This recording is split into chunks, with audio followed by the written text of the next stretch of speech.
There is no cap on the human mind. You are your own hero. You are your own leader. You are your own master. We are completely in control of our emotional state. You're going, this sucks, but I'm gonna make the best of it. Small step, big priority. Small incremental changes. And no one saved me. You have to face yourself. I figured out the one piece I was missing. I thought it was cars. I thought it was women. I thought it was money. I thought it was everything. The one piece I was missing was me having the courage to face myself. I made this person. I made this person by diving into the insecurities that life gave me. Because now they're yours. They're yours to own. If you're not smart, call yourself dumb. It's okay. If you're fat, call yourself fat. I used to be 300 pounds. We want to talk so soft to ourselves. We're looking for that recovery day. It's not coming. And that's the mentality I took with me. It wasn't like someone came down here and guided me through life. When you figure this out on your own, the amount of pride and dignity and self-respect you have. That's why I walk around the streets with a backpack and just like, I don't need anything else. Yeah. You figure it out by going inside yourself, by callousing over the victim's mentality. So whether it's traffic or it's being in a horrific car accident, we are completely in control of our emotional state. And the key that unlocks the door to emotional invincibility, if you will, is acceptance. We can choose to be, consciously choose to be. First you accept what you can't change, and then you go, what emotion would best serve me? And I think more often than not, it's gratitude and happiness for the most part, or optimism, is an emotion. But we can be the happiest and the most grateful we've ever been while we are going through the most difficult, painful, scary time in our lives. And here's the thing, it just makes it that much easier. It doesn't mean that it doesn't suck, but it means that you're not letting the fact that it sucks completely control your emotional well-being. You're going, this sucks, but I'm gonna make the best of it. I think one of the biggest challenges with change is too much pressure, especially when someone has other challenges that affect the challenge of distraction. And I would look at small incremental changes. Small changes, but a big priority in their life. The challenge I find is that too many of us are trying to change too many things all at the same time. It's like we want to wake up early and start going to the gym and eat right all in the same week. It's impossible. Right? It's impossible. Like no one can do that. Small step, big priority. Try and change one small thing, but make it the biggest priority of the week. What we do, we try and make big steps and make them all small priorities. And so we want to shift that, right? Shift it the other way around. If you see a child doesn't start learning how to eat proper food and walk at the same time. Like children have moments in their life where certain things start evolving for them. That's how we're built, that's how we're wired. So allowing that to happen continuously, even when we grow older, makes it easier for that person as well. Fear is so real. In fact, there are probably things that you're afraid of doing right now in your life, in your relationships, at work. And the fact that you're afraid, that's robbing you of all of the experiences that you want to have in your life. I mean, if you're afraid to fly, that's going to limit your ability to travel and see the world or go visit friends. If you're afraid of public speaking, that's going to really limit your ability to express yourself and share your ideas. If you're afraid of talking to your boss or asking for a raise, that directly impacts how much money you make. Or what if you are dreaming of starting a business, or you've already started a new business, but you're afraid to talk to people and you're afraid to share your business with people? I mean, fear is something that stops us all. Fear is real.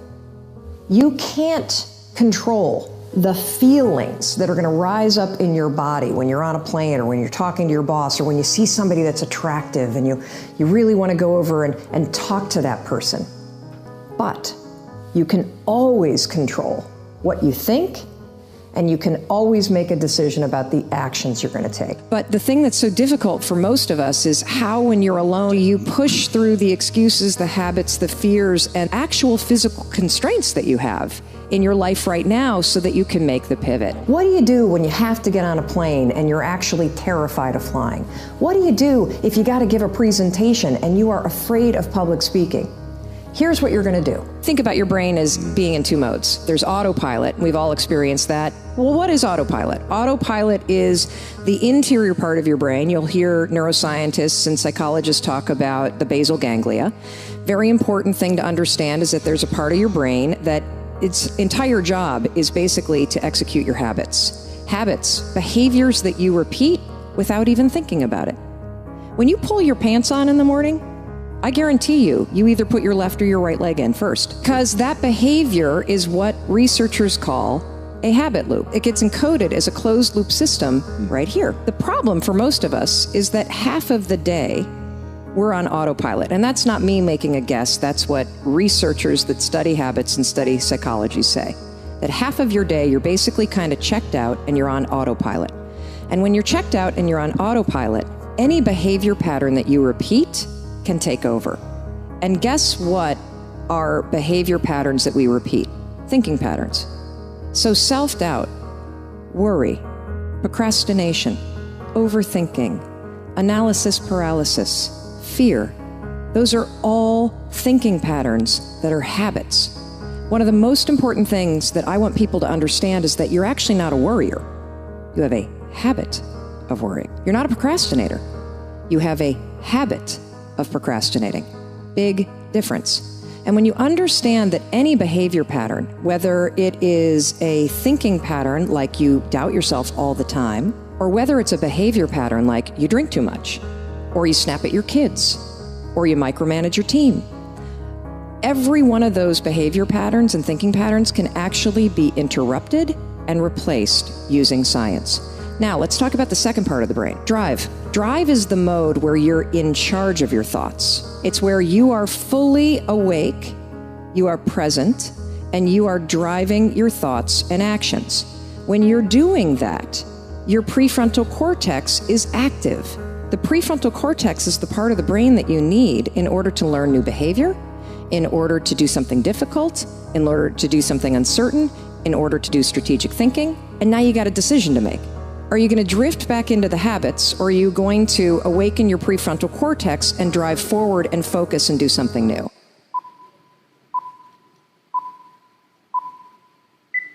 You have to act within 5 seconds. Are you going to go on autopilot and get trapped in your mind? Or are you going to 5, 4, 3, 2, 1 and awaken your prefrontal cortex and drive forward? You think that you need to feel confident or courageous in order to get started. You don't. You actually just have to start, and that's the riddle of life. That lying in bed, hoping that you wake up some morning motivated to change, that's not the answer. You actually have to learn how to push yourself. You have to learn how to leverage the power of your decisions, and you've got to learn how to take action when you don't feel like it. Because every morning when I woke up, I did not feel confident. I felt like a loser. I felt like the world's worst parent. I felt like I had failed at every single turn. See, this is the knowledge action gap. You can know what you want. You can know what you should be doing, but how do you make yourself do it when the feelings and the motivation isn't there? When all you got is fear? You cannot control what triggers you, and the fact that you may rise up with anger, you may rise up with self-doubt, you may have anxiety fill your body, but you can always control what you think and how you behave. And we spend way too much time trying to focus on manipulating how we feel about things, and not enough time practicing the skills of controlling your behavior and your thoughts. We make decisions with feelings. 95% of our decisions are made by how you feel in the moment. And that is the problem. You need to take control of the moment and leverage the power of your decisions and make them up here. Because when I was lying in bed, I wasn't saying to myself, I should get up because that's going to help me start my day right. I was saying, do I feel like getting up? Do you feel like making that cold call? No, you don't. Do you feel like doing that third set of reps? No, you don't. Do you feel like having that hard conversation? No, you don't. Do you feel like ending this relationship, whether it's in business or in your life, that is sucking you dry? No, you don't. We make decisions based on our feelings, and that is robbing you of joy and opportunity. And it is blinding you from the fact that how you change your life is one 5-second decision at a time, one push at a time. And if you accept the fact that you may never feel ready, and you may never feel motivated, and you may never feel confident, you may never feel courageous, and that's okay, but you can still push yourself forward. What happens over time is, as you start to see yourself becoming the person that takes action, that you start to see yourself becoming the kind of person that speaks even though your voice is shaking. You're the kind of person that has a bias toward moving instead of a bias toward thinking. Guess what happens? You build the skill of confidence and courage. 5 years ago, we thought the brain stopped growing at the age of 25. The answer now is never. The truth is your brain's always growing and expanding. That's why you can always learn new things, which is amazing because it allows for what we call behavioral flexibility, meaning there's no reason for you to ever be stagnant, not in business, not as a leader, not as a human being. What's the point, man? Why am I doing all this? Is it really worth it? Because I've been working so hard, man, and for so many years. Let me just be real, I can't help but feel like I'm not getting anywhere. I'm not getting the results that I should be. And everyone else, they've got what they want. The money, the job, the life, they're traveling the world. They're getting what they want. And I'm just like, here. No one sees what I'm meant to be. And I don't care what you think, but the honest truth, what I really feel is it's unfair, man. I deserve more. Why am I not getting it? Is there something I didn't do? Is it me? Is it something I did wrong? Because I put the hours of work in. I even put money into this, effort into this. And here I am. The date has changed, but my life hasn't. I haven't. Why am I still here?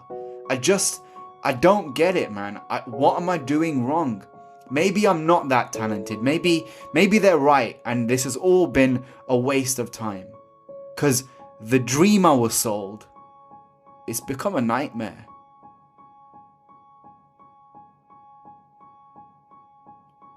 You've got to stop comparing yourself. Everything has its time. I know you're not where you want to be yet. But that's okay. The damage that's been done, it's because we compare other people's highlight reels to our behind the scenes.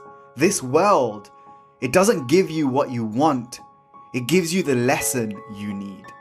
We want all the riches and glamour in the world using just a few small hacks. We want to be seen only for our best bits while hiding our worst flaws. But not everything that glitters is gold. What we need, what you need, is to compare where you are with what you were, to compare where we are with what we already have. So just work with what you have. Be patient. Start wherever you are and do the best with what you have. Because someone out there tonight is praying for the things you take for granted every night. So just stop and write it out. Count what you have, not what you don't.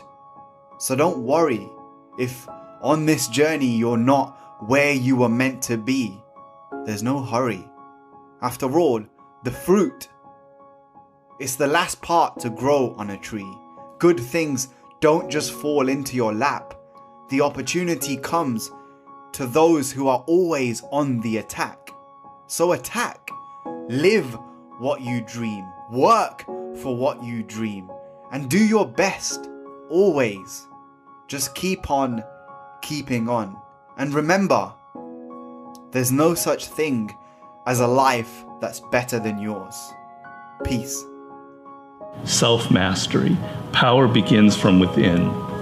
If you're aware of who you are, if you're aware of what you're good at, what you're not good at, if you're able to see how emotions kind of govern your life, If you can learn what your weaknesses are and how to control them, you can't ever get complete control, but awareness is almost enough. Slowly through this process of knowing who you are and understanding other people and how they operate so you don't make stupid mistakes in life, you can increase that little tiny margin more and more and more, and you will be a person of power. We're trying so hard in our lives to fit in. We try to fit into certain groups, certain frats, certain sororities, among certain friends. Yet the people we idolize most are the ones that stand out. But when you're prepared, there is no fear. There is no fear of failure. Because even if you've walked out of something and you feel like you failed at it, your preparation is so strong that you're gonna take that failure and turn it into the outcome you desire. And most people stop at failure. We've all failed at things. I'm gonna continue to fail at stuff. It's the most powerful tool you can use, but it all depends on how you use it. A scalpel in the hands of an individual, it can do unbelievable damage. In the hands of a professional, of a doctor, it saves lives. So it's the same thing with failure. It's how you use it. It's that drive inside of you. It's what we talk about, the dark side. The dark side is filled with failure, but it's the fuel that burns you like something that's never burned inside you before. And on some days, you gotta just listen to your soul. And you gotta say, I'm gonna leap, I'm gonna get to the edge. Most people are at the edge, and you're standing at the edge, and you're watching everyone else fly. That's Pimp My Ride, Watch My Crib, all this stuff. Watching people's lives on Facebook. You're at the edge, watching someone else live, wondering what it's gonna be like when you jump without ever jumping. And I'm just here to tell you, jump. Because only three things can happen. You're either gonna jump and fly, or you're gonna jump and fall on something soft, or you're gonna fall down hard. Either way, you're gonna get back up. You already know you got what it takes to get back up. Your greatest fear is not that you will fall. Your greatest fear is that you will live a full life and never fly, that you never leaped. You're not afraid of dying. You're afraid of dying before the world sees who you really are, before they really get your fingerprint, before they really get your contribution, before they really feel you. That's what you don't want to happen. You don't want to leave this place without us knowing you were here. There's a process. The process begins by first knowing what you really love. And believe me, a lot of people have no self-awareness. They don't even really know what it is that they were meant to do in life. They loved music when they were a kid, but then they got into law or whatever because of their parents, and then they don't know who they are anymore. Well, do I really like music?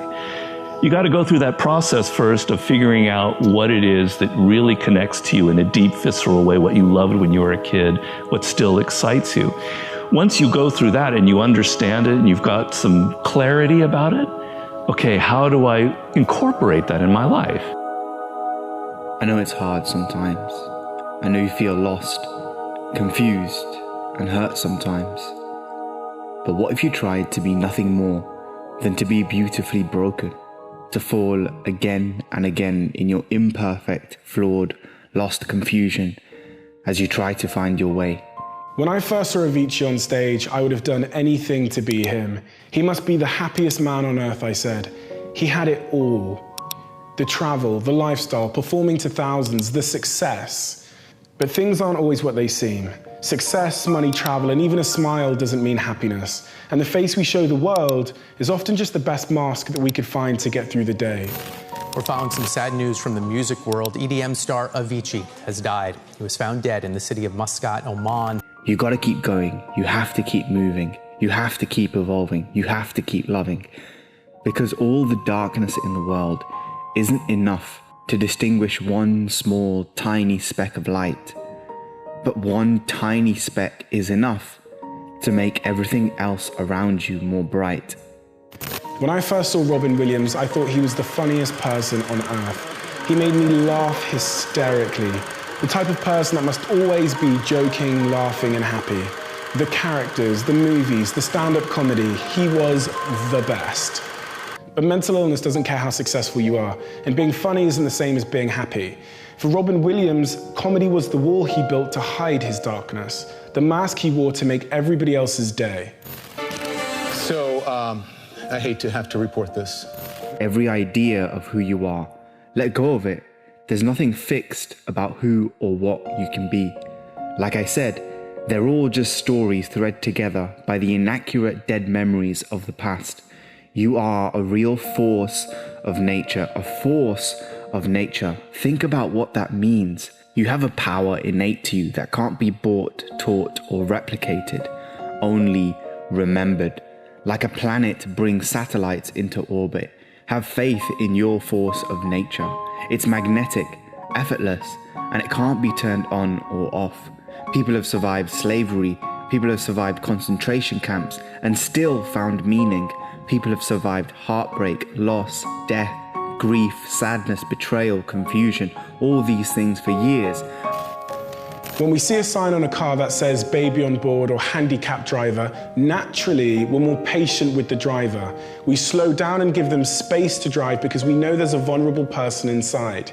Would we be so considerate if the sign wasn't there? I can almost definitely say no. The truth is we don't know what people are going through because people don't wear signs to illustrate their struggles. You don't see a sign attached to somebody saying, I'm going through a divorce, or I've lost a child, or I'm feeling depressed, or I've been diagnosed with cancer. If we could visually see what those around us were going through, we would definitely be kinder. We're all connected, we're all together in this. At the reduction of our identities of self lies real unity. So trust me, you will find a way. They can't ever stop you. You will seep through every crack, grow around every obstacle, rise to every challenge because you are that, and that is you. Pain is relative, and everybody around you is going through their own pain, and it's a pain we know nothing about. A pain that's often masked with a smile to protect the vulnerable person inside. Whether we know what's going on or not, we have to treat everybody as if they're wearing a sign that we can't see. Mental health issues are invisible illnesses that don't always look the same from the outside. You can have everything in the world but still be unhappy. And that's not because you're hard to please or you're just never satisfied. It's because pain, sadness, and depression do not discriminate. We often make the mistake of thinking the answer to our happiness lies in having the life of somebody else, without realizing that many of the people we wish we were are going through struggles so painful that they wish they were someone else too.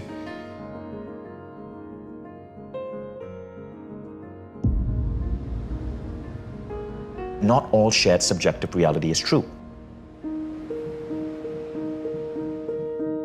So what I write about in my book is how to study the culturescape, the shared subjective realities we are living in, and identify what rules help you and what rules are really rules or bullshit rules. Rules that hold you back from truly living your most extraordinary life.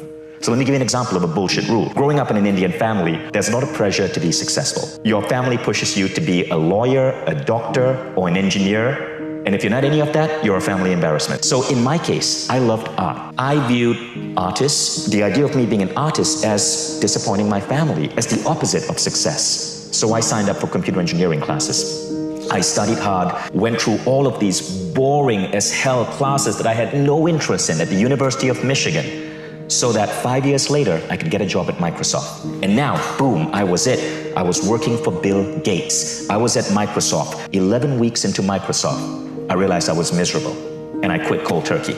I realized that for 5 years I was pursuing something that I had no interest in because the rules of the culturescape of being a good Indian kid said, be a software programmer.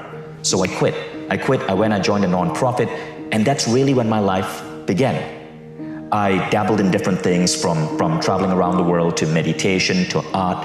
But it was through following these passions, it was through ignoring the bullshit rules of the culturescape, identifying what really drove me, what made me passionate, that I was able to build the life I have today.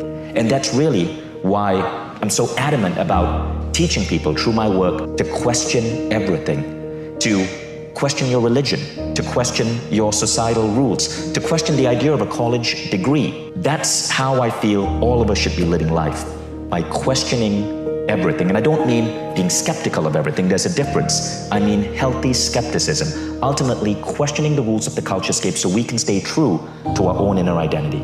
I think the idea of goal setting in the Western world is rubbish. Because here's what happened. When you ask people to set goals, even if you teach them methodologies like SMART, SMART goal setting, you are basically encouraging people to set goals based on that same culture scape with its restricting rules. So people, especially in the United States, set goals along the lines of this. Okay, we need to get good grades so I can graduate high school, so I can get into a good college, need to study hard to get a good GPA, so maybe I can go to graduate school, or maybe I can do well in my LSAT, that becomes the next goal, get into law school, the next goal, graduate from law school, get into a partnership, become a lawyer. And that's how teenagers often think about their life, these series of like ticks that they have to go through. But here's what happens. Let's actually look at that. Let's look at lawyers. 50% of lawyers in America are clinically depressed. It's not just the US. I think Australia did a similar study. So why are kids going into these professions where they end up in a job that they thought was a good goal at one point, only to find themselves absolutely miserable? We set our goals to have 2 cars and a house of a certain size, to be in a marriage. It's because these goals aren't coming from inside us. They're coming from the culture scape. And the culture scape is basically a safety net mechanism. You see, for the longest time in human history, we had to watch out for each other. There were wars, there were disease. Go back 1,000 years, there were wild animals that might kill you. So you had to follow certain rules of the culture scape to stay safe. Among these were get a good education, so you are not stuck in a factory job, so that you can have a blue-collar job. It was get married, so if you're a woman, you have a man to provide for you. It was have 5 kids, because if you go back 50 years ago, infant mortality was so much higher. You had 5 kids, 2 were gonna probably pass away. But the problem is, people continue with these same rules in today's world when everything has changed. So the thing is, I don't believe in goal setting, because when you teach traditional goal setting, people are locked into the rules of the culture scape. So here's what I suggest. I suggest we ask ourselves 3 questions, and I call these the 3 most important questions. Now, the first question is this. It's what experiences do I want to have? Okay, now I'll tell you why that's important. You see, there are 2 types of goals. There are means goals and there are end goals. So people tend to chase means goals, not realizing these are very different from end goals. A means goal is do well in my LSAT, graduate from college, get that particular job, save up for retirement. But if you ask these people, why do you want that? There's always a so. Well, I want to qualify for college, so I can do this. Want to become a lawyer, so I can do this. Well, the so leads you to the end goal. Now, what are end goals? End goals are these things that really lead to the beauty of being human. It's waking up next to someone you madly love. It's holding your first child in your arms. It's having a puppy. It's seeing your business open for the first time. It's making that, getting that first customer. It's completing your first book. It's creating a work of art and having people admire it and fall in love with it. These are end goals. So what I advocate is, and the 3 most important question is, forget the means goals. Means goals are goals designed by the culture scape. Instead, go straight to the end goals. Now, the first question you ask yourself to identify your end goals is, what experiences do I want to have in life? And this is where you start writing down your experiences. When I do this exercise, I ask people to take out a piece of paper. So if you're watching, do that right now. Take out a piece of paper, 3 columns. Top of the first column, you're going to write down experiences, right? And ask yourself, what experiences do I want to have? Who do I want to wake up with? What type of house do I want to live in? What countries do I want to visit? Where do I want to travel to? What adventures do I want to have? Whether it's climbing Mount Kinabalu or hiking the Andes. What type of family life do I want? What dog do I want? The beautiful thing about experiences is, often, they don't require that much money. It's crazy. We associate money with happiness, but often, the most beautiful experiences in life require no money. Almost any human being today can fall in love, can make a baby. These are some of the most profound experiences I've had. So the first thing is you make a list of your experiences. Now the second thing is you ask yourself this question. For me to be the man or woman who has all of these experiences, how do I have to grow? And here we come to the second list. See, I believe we are souls having a human experience here on planet Earth. But these souls are not just here to explore all of these wonderful things about being human. I believe as souls, as human beings, we crave growth. Human beings are growth-driven machines. And so you make that second list. And that second list is, how do I want to grow? How can I learn to be a better father, a better spouse, a better lover? What languages do you want to learn? Do you want to learn a musical instrument? Do you want to learn to write? Do you want to learn to play a particular sport or learn a particular skill?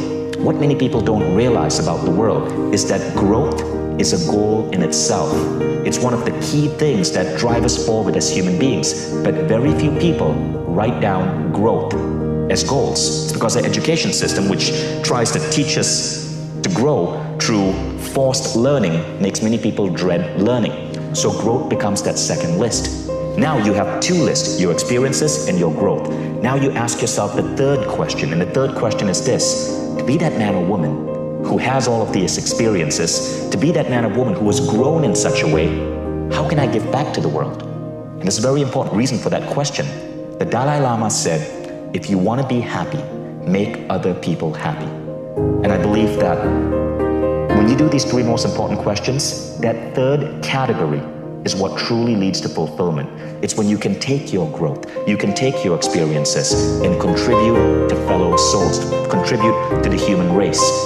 You've learned entrepreneurship, great, mentor someone, mentor a kid who wants to get there. You have the ability to sing, figure out how to use it to deliver, beautiful music to inspire people. So your list of contributions becomes your steps for you to give back to the world, because that takes you beyond pure happiness into fulfillment. Now, when you have this list, experiences, growth, and contribution, this becomes your goal list. Everything else is just a means goal. Now, when I started creating this, I found that it allowed me to rewire my brain, to shortcut and bypass so many bullshit rules, to go straight to these final items, to go straight to ways I could contribute, ways I could grow, ways I could have these beautiful experiences. And often these were unconventional paths. When you have done the three most important questions, you get to short circuit the rules of the culturescape and figure out shorter paths towards true human fulfillment.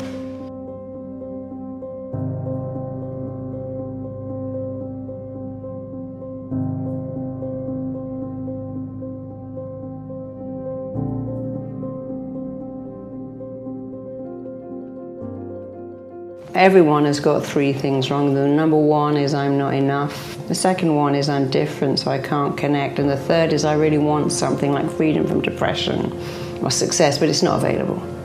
But I'm not enough is the biggest. And if we look at the key addictions, shopping, binging on food, binging on alcohol, binging on drugs, sex especially, porn, all of those things come from a feeling of emptiness inside, because we're taught, oh, you feel a feeling, why don't you eat some donuts or go onto eBay and buy, or Amazon, or buy something, or have a drink. And our feelings are the most real thing we have, and we push them down. We find all this stuff to buy or eat or drink or take to keep us, like John Lennon said, comfortably numb. But then the feelings regroup and come back, because they've always got a job to do. Look, you've got to feel the feeling until it no longer requires to be felt. You can't eat it or drink it or shop it away, but we're all taught that we can and should. It starts with yourself, man. You gotta start diving into those things that you are afraid of. You don't gain confidence by going to the spot that makes you feel good. What gives you confidence is not being afraid. It's overcoming the fear. Maybe not overcoming them every day, but facing them and facing them and facing them. Pretty soon like this, you know what, man, this is where it's at. It's not in that comfort zone. It's in the discomfort zone is where my confidence is getting built. That's where it's getting built. But people want an easier answer. There has to be an easier way. There's not. You have to face yourself. So many people live to be 100 years old and they die miserable, having everything, because they never examined. I call it my live autopsy. You never examine this. Happiness, peace, enlightenment, it's all up here, man. Everybody's got a story. We don't share it on social media. We share our nice life on social media. We all have a dungeon. Mental toughness isn't something that you sample. It's something that you live in every day. Whenever hardness comes, and you don't know what it is, it may be different for you than it is for me, but you go back to your insecurities. And then when you go back to your insecurities, you then look for comfort within those insecurities. And we all look for that cookie that your mom used to give you when you were sad, when you were sick. We look for our wife or our husband. We look for comfort. It's in those moments you must retrain your mind to think differently. We all have these feelings in our bodies, in our minds, in our souls. I act on mine. A lot of us who are afraid of something, we allow our minds to choose the path of least resistance, so we go a different route.